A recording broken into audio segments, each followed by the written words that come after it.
Welcome dear students to our 11th lecture on the series of 60 lectures for the mathematics of class 10th. Okay, so today we are going to start a new chapter, that is chapter number 5, arithmetic progression. Okay, so arithmetic progression ये क्या होता है, ठीक है, ये progression क्या होता है, क्या मीनिंग है अर्थमेटिक का, ये इससे सबसे पहले हमें ये जानना बहुत जरूरी है. दैट्स वाई मैं ये 3 टॉपिक्स अभी कवर करने वाला हूँ इस लेक्चर में. जो इंट्रोडक्शन होगा कि अर्थमेटिक प्रोग्रेशन क्या होता है, और उसके बाद में एक्सरसाइज 5.1 हम लोग देखेंगे और थोड़ा सा nth टर्म कैसे निकालना है इसके बारे में जानेंगे.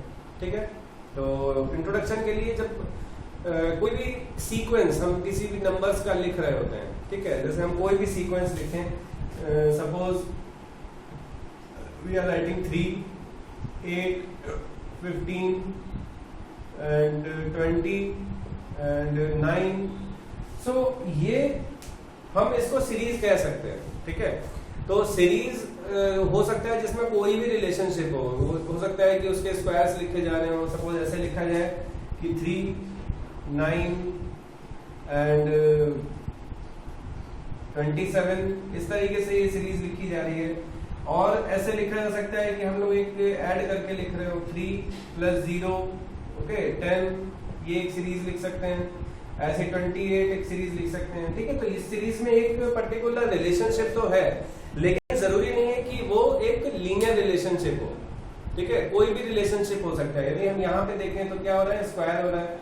यहाँ पे देखें तो क्या हो रहा है कि स्क्वायर हो रहा है और +1 हो जाता है.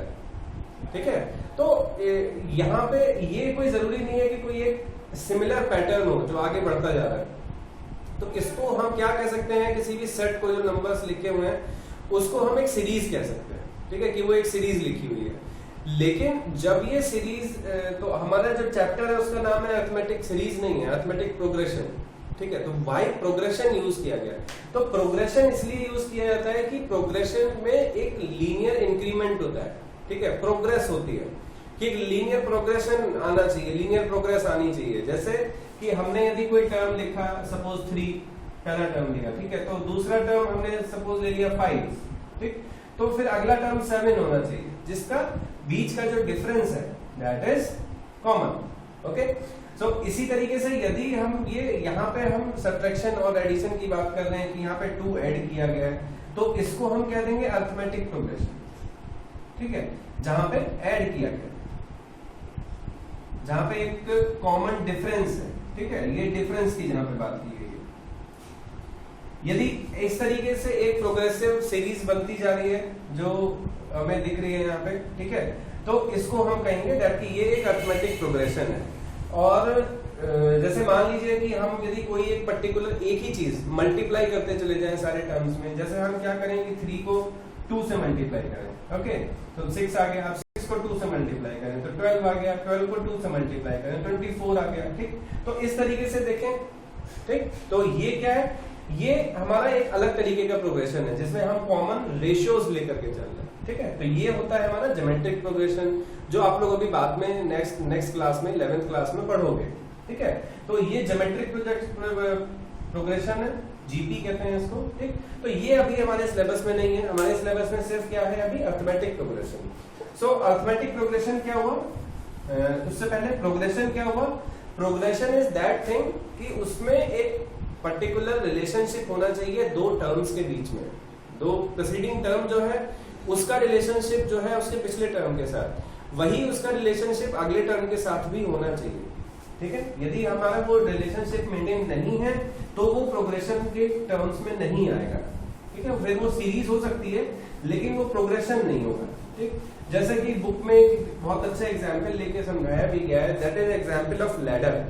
ठीक, जो एक लैडर है, suppose this is a wooden ladder, तो इसके जो स्टेप्स होते हैं, ठीक, इसके जो स्टेप्स हैं, ये स्टेप्स इक्वल डिस्टेंस पर होते हैं, है ना. तो ये इन दोनों के बीच का जो डिस्टेंस है दैट इज कांस्टेंट. सपोज यदि हम इसको d कहते हैं, ठीक, तो ये d हो गया, ये भी d है, ठीक, और ये भी d है. तो इन सब के बीच का जो स्टेप है, ठीक है, वो एक कॉमन स्टेप है. अब इसमें दोनों तरफ से हो सकता है कि हम ऊपर चढ़ रहे हैं, ठीक है, तो ये मिला हमको, और नीचे उतर रहे हैं तो डिफरेंस क्या है, -d का डिफरेंस है, ठीक है। सपोज जैसे मैं ये कहता हूँ कि ये फर्स्ट स्टेप है, ठीक है, ये सेकंड स्टेप है, ये थर्ड स्टेप है, ये फोर्थ स्टेप है, ये फिफ्थ स्टेप है, ठीक। तो इन दोनों के बीच का डिफरेंस क्या है, 1, इन दोनों के बीच का डिफरेंस 1, इन दोनों के बीच का डिफरेंस 1, और इन दोनों के बीच का डिफरेंस 1। सो इसको हम क्या कहते हैं, ये हमारा स्टार्टिंग टर्म है, स्टार्टिंग टर्म, और कहते हैं first term, okay, first term. और इसको हम लोग क्या बोलेंगे, लास्ट टर्म, लास्ट टर्म। सो टर्मिनोलॉजी बहुत इजी है, ये लास्ट टर्म हो गया। और डी को क्या बोलेंगे, D is our common difference, ठीक है, ये कॉमन डिफरेंस है।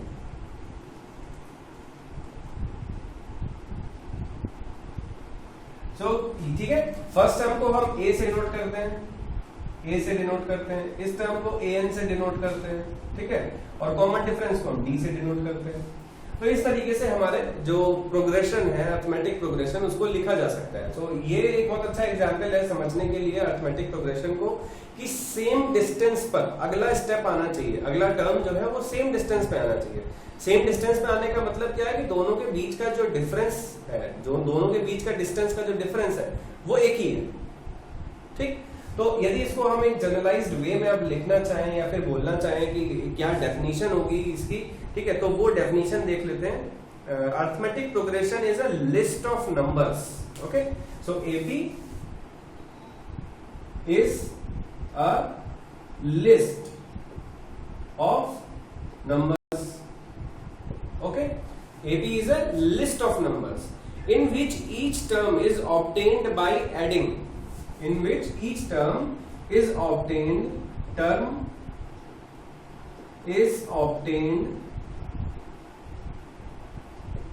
by adding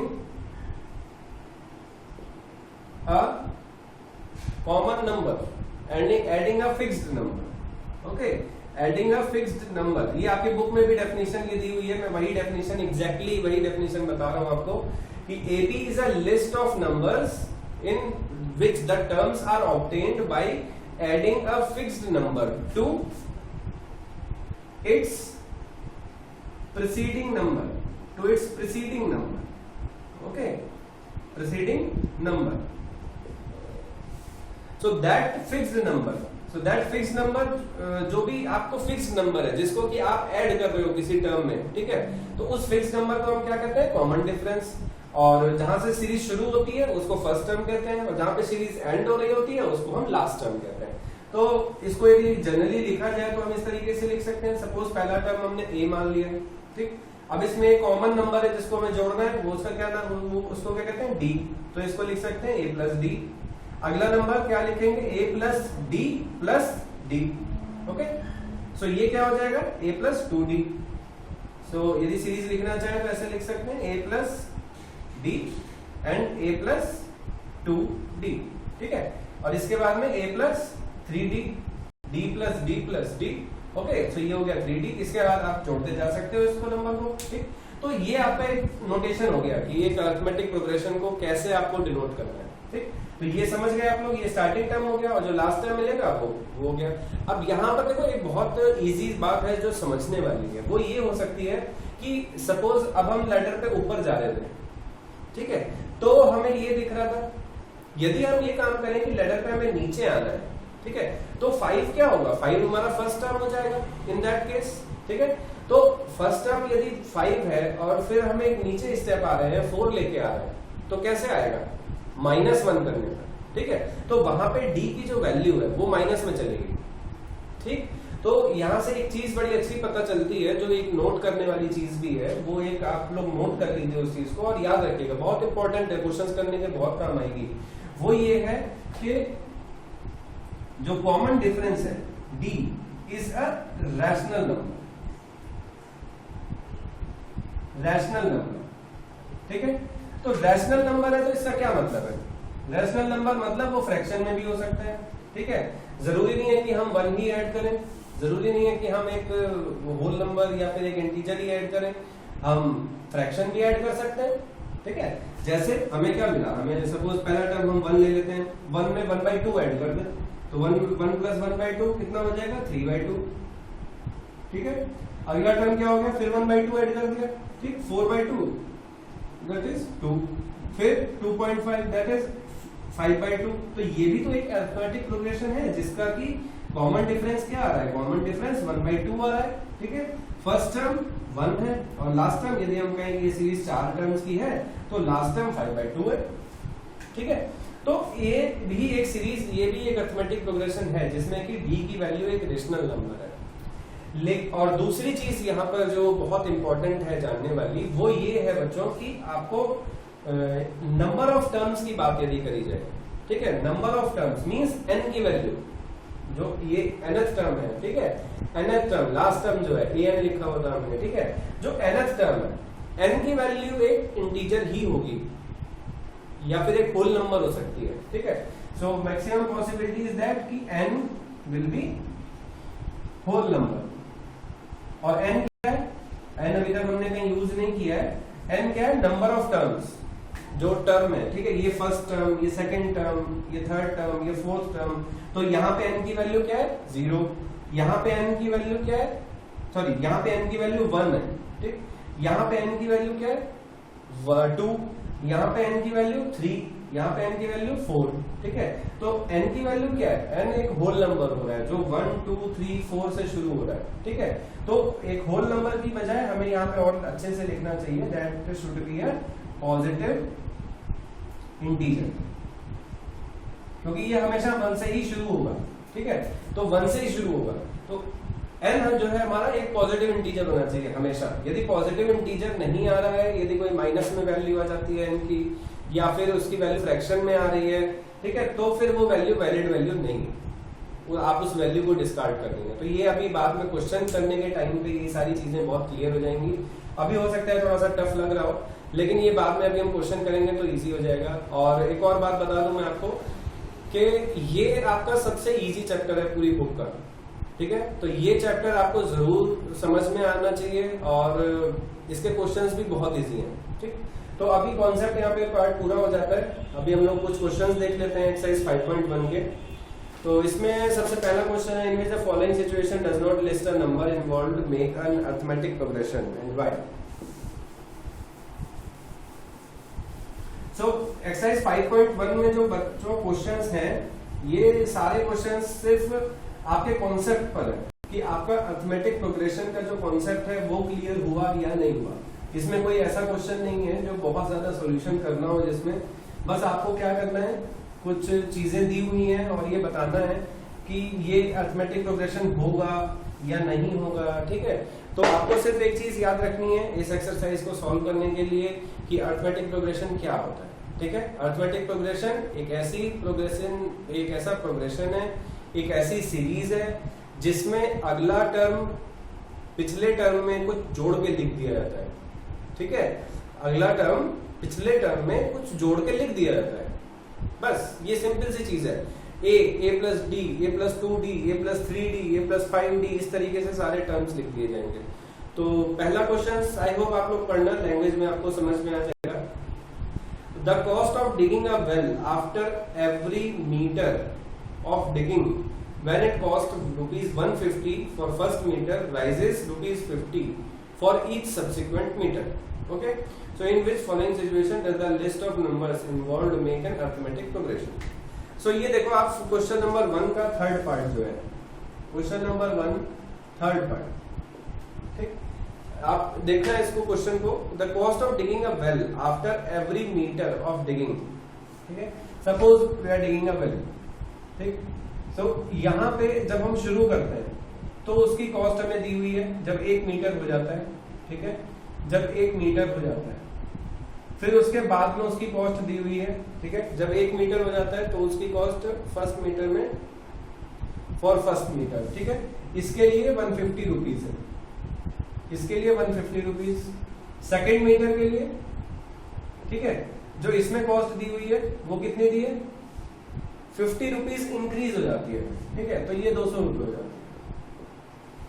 ठीक, अगले में फिर से यही होता जाएगा कि जब थर्ड मीटर की बात आएगी तो उस टाइम पे ये 250 रुपीज हो चुका होगा।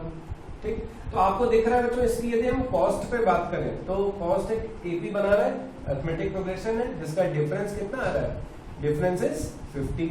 ओके, यहाँ पे भी डिफरेंस 50 का आ रहा है, जिसमें इनिशियल टर्म जो है वो 150 का है। 150 से सीरीज शुरू हो रही है, ये फर्स्ट टर्म है, और उसके बाद डिगिंग करते हुए जब तक हम एंड पॉइंट तक जाएंगे तो जितने भी मीटर्स वो डिग होगा, अकॉर्डिंग टू दैट हम ये पता कर सकते हैं। ठीक है, सो अब यदि टोटल कॉस्ट दिया हुआ है कि टोटल कॉस्ट वेल का इतना था, तो सपोज टोटल कॉस्ट 2500 रुपीज लगती है इसको पूरे एक टू डिग अ वेल। ठीक, तो कितने मीटर का वेल है, ये क्वेश्चन बन सकता है, बड़ा इंटरेस्टिंग क्वेश्चन बनेगा। ठीक, तो ये क्वेश्चन अभी हम लोग बाद में देखेंगे, लेकिन अभी सिर्फ ये पता करना था कि ये एपी है या नहीं, है ना, तो ये एपी है। इसके बाद में अगला क्वेश्चन है second question, right first 4 terms of the AP when the first term A and common difference are given. So first term दिया हुआ है आपको, डी दिया हुआ है, ठीक है, तो फिर कैसे लिखेंगे, ए क्या होता है एपी, ए प्लस डी, ए प्लस 2d, ए प्लस 3d। ओके, तो लिखना क्या है आपको, फर्स्ट 4 टर्म्स लिखने हैं I think, right, first 4 terms. ठीक है, तो हो गया, तो ये हो गया आपका 10 यदि पहला टर्म दिया हुआ है, और डी की वैल्यू क्या दी है 10, 10 प्लस 10 20 30। अब सब में बस प्रीसीडिंग टर्म में डी जोड़ते जाना है, डी की वैल्यू क्या है 10, तो ए की वैल्यू, ए यहाँ पे क्या है 10 और डी क्या है 10, तो अब डी आपको जोड़ते जाना है हर एक टर्म में, तो ये 40 आ गया। ठीक है, अब in the respect of this first term की बात करें तो आपने क्या करना है, D into 3 plus 10 that is 40 also. ठीक, तो ये आप एपी बना सकते हो बहुत इजीली, बहुत इजी है इसको सॉल्व करना। तो इसमें बड़ा इंटरेस्टिंग क्वेश्चन है, ये 5th पार्ट इसका। ठीक है, क्वेश्चन नंबर 2 में 5th पार्ट। तो ये क्या कह रहा है, कह रहा है -1.25, a इज इक्वल टू -1.25 और d इज इक्वल टू क्या दिया है -0.25। ठीक है, तो ये a इज इक्वल टू -1.25 और d इज इक्वल टू -0.25। तो आपको करना क्या है, यहाँ पे 4 टर्म्स लिखने हैं। तो पहला टर्म तो हो गया -1.25, दूसरा टर्म क्या होगा, जोड़ दो इनको। ठीक है, तो ये ऐड हो जाएंगे दोनों 0.25, तो ये हो जाएगा -1.50 और अब ऐड कर दो इन 1.50 में 0.25 ऐड कर दो तो -1.75 और अगला -2.00। ठीक है, तो ये हमारा एडिशन होता चला गया, ये सीरीज बन गई। तो आप ये देख रहे हो ना दैट कि ये सीरीज डिके होती जा रही है, ये डिसेंडिंग सीरीज है और ये जो थी ये असेंडिंग सीरीज थी। अब इसमें जैसे पार्ट ऑफ सीरीज भी आता है दैट कि ये। सो फ्रेंड्स अगला क्वेश्चन देखते हैं। अगले क्वेश्चन में क्या है कि for the following APs right the first term and the common difference. So right the first term and the common difference. आपको यहाँ पे सीरीज दी हुई है। ठीक है, तो सीरीज क्या है, क्वेश्चन नंबर 3 में आपको सीरीज दी हुई है। यदि हम फर्स्ट क्वेश्चन देखें तो क्या दिया है 3 1 -1 3 1 -1 एंड -3। ठीक है, तो इसमें ये सीरीज आपको दी है और आपको क्या लिखना है, कॉमन डिफरेंस। तो कॉमन डिफरेंस कैसे आएगा, एक इस टर्म से इसको माइनस कर देंगे। ठीक है, तो common difference will be 1 -3। Okay, so second term minus first term, so उसका प्रीसीडिंग टर्म हमें माइनस करना है। ठीक है, तो कॉमन डिफरेंस आ जाएगा, तो इसकी वैल्यू आएगी -2, so value of D will be -2। और यदि हम बात करें फर्स्ट टर्म की तो a इज इक्वल टू 3 हमारा फर्स्ट टर्म। ठीक है, तो आप डी निकालने के लिए देखिए बहुत स्पेसिफिक कैलकुलेशन है, आपको याद रखना पड़ेगा हमेशा कि आगे वाले टर्म से पीछे वाले टर्म को माइनस करना है। ये नहीं कि आप पीछे वाले टर्म से आगे वाले को माइनस करेंगे तो डी की वैल्यू माइनस में आ जाएगी है? यदि आप यहाँ पे 3 - 1 कर देंगे तो +2 आ जाएगा। अब +2 करेंगे तो 3 + 2 क्या होगा, दैट विल बी 5। तो ये टर्म नहीं आएगा, 1 नहीं आएगा उसमें। ठीक है, तो ये गलत हो जाएगा यहाँ पर। तो क्या होगा कि आपको पहले टर्म से ग्रेटर टर्म से पिछला टर्म माइनस करना है। ठीक है, 1 - 3 ठीक, अगला यदि देखना चाहे तो -1 -1 इज इक्वल टू -2, ठीक है। तो अगेन कॉमन डिफरेंस भाई -2 ही आ रहा है। यदि यहाँ पे देखें तो -3 -1, ठीक है, ये क्या होगा -2, तो ये -2 आ रहा है हर बार आप जब देख रहे हो, ठीक। दैट्स वाई ये एक एपी भी है क्योंकि इसका कॉमन डिफरेंस है। और दूसरी चीज की प्रीसीडिंग आगे वाले टर्म से उसके प्रीसीडिंग टर्म को, आगे वाले टर्म से पीछे वाले टर्म को माइनस करना है। अंडरस्टूड?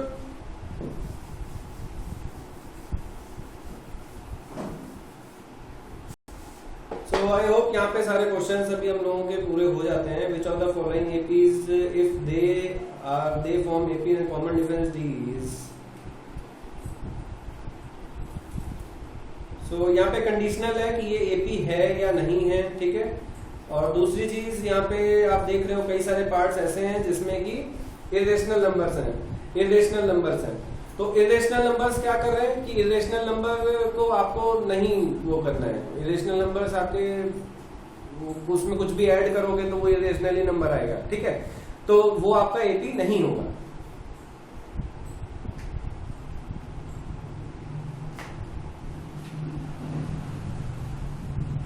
ठीक, इसके बाद में एक सीरीज दी हुई है 1 स्क्वायर 5 स्क्वायर 7 स्क्वायर 73।